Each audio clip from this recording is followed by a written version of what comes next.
Carabao. Life is brighter when you, your tribe, and a cold Guinness get together. Black shines brightest. Ochawuliriza china na mwenda kasirisenya na basa radio. Tuli mu evening drive Lyanda kulyanda ne banafa ba Guinness. Guinness Black shines brightest. Gena masonyere chitibwa Guinness. Wabula tanaweza miaka 18 togeza kwatako wano tuba tuolekede Ebyemizannyo. Jukira ntukwa mbufunzi yate newsroom.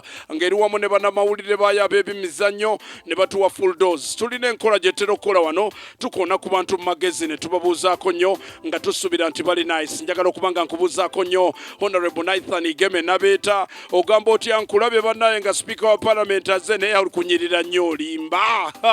Oli kunyirira nnyo olimba olinga ataali mu kalulu banno bonna akalulu kabayisa bulala naye nkulabe ennyirira gy'onyirira ne ngamba nti tewali tabu yoyo Honorable omuntu w'abantu kabonero ssaawa abantu b'omu Kikalamojja nabaddeyo olunaku olwajjo wali owammeme gatako wa Atule Maruwa Group natuddeko namwe jjo ne tunywa ku maluwa naye nga muŋŋamba nti Honorable aje nange namugambye nti ssebo abantu bakuyita kakati bagambye gendayo wali ku maluwa ewa Atule ku Maruwa Group bagambye ssebo Honorable Nathan Igeme nabeeta bagala kulabako amawulire gabatuukako nti akabonero kasaawa ne ngamba no worries is going to come anytime. Mu magezi njagala okuba nga mbuuzaako nnyo kansala wange Saddam ogamba otya nze natandika dde okuyita kansala era nkubongako buli lunaku kubanga oli mukwano gwange yesimbyewo ku kifo kyekyo no Jinja Central Division.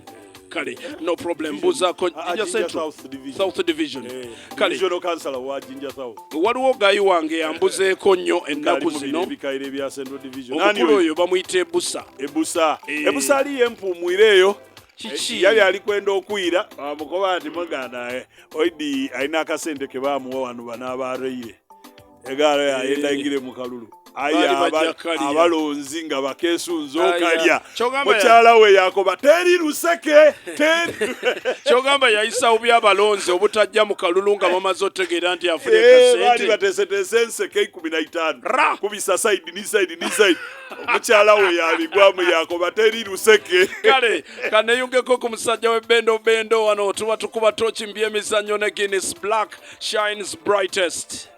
Yes, okay. Weba nyo bali ddala amazima gennyini. Wetandikidde onako olwaleero mbakulisa nnyo ababadde mpya jaffe onaku lw'eggulu ekiro abasajja bagezi maaso okuba nga timu nange bazanya ddala era nga bagezi maaso okuba nga timu nange bazanya ne munnamwe eggwanga Uganda. Ejjojjukira twabagambye nti timu ya poliisi yabadde ezanya timu ya Maroons ate nga timu ya URA yabadde ezanya timu ya UPDF.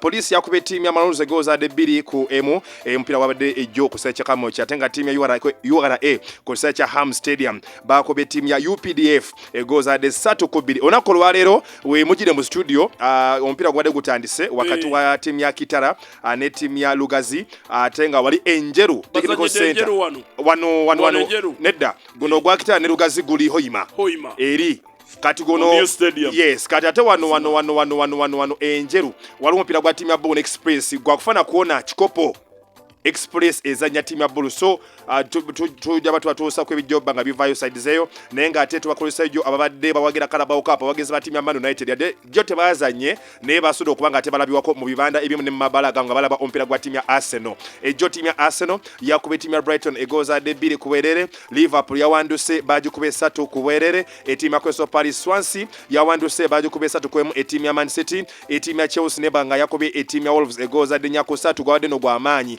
gwageze paka mu dakiika 9 Chelsea negena maaso kubanga tomusajja bojjako ate nga timu ya Newcastle yawandemu etimu ya nafa ba Tottenham Hotspur kakati no bwana mulwanyi ko Sane Rocky Manoki etimu ya nafa ba Arsenal bagenda kubanga bakyaza timu ya Crystal Palace lero nga 15 ochogede neyogera ku Arsenal ne kulira mbokomyewo tugenda bakyaza ate tugenda bakuma moja bakuma ate babade bakakuba timu ya Crystal Palace mu league eberechi eze kati ate akaluka abasudde ku Crystal Palace era ekoma ku Emirates Stadium gujja baguzanya ngenda kuzomezi 15 Cardiff City ejabbe ekyaza timu ya Chelsea Manchester City ejabbe ekyaza timu ya Brighton Newcastle United ejabbe ekyaza timu ya Fulham ate awo wetuli mu kikopo ekya Carabao Cup bwe tujidde ku bwenjija ku mpewo ettiimu ya Juventus ebadde maze okubanga ewa omutendesi omupya Luciano Spalletti endagaano era bagenda kuba bamwanjula olunaku olwaleero officially ku mitemagano gyabwe ejja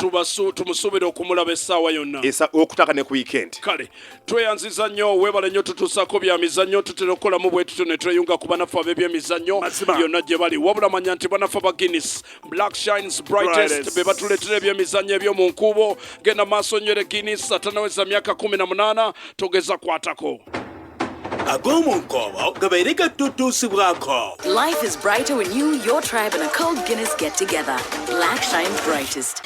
Eno ye pulogulaamu yo Evening Drive Lyanda ku Lyanda mw'ovulira amawulire ssaawa ku ssaawa. Yimirira ku kituuti kya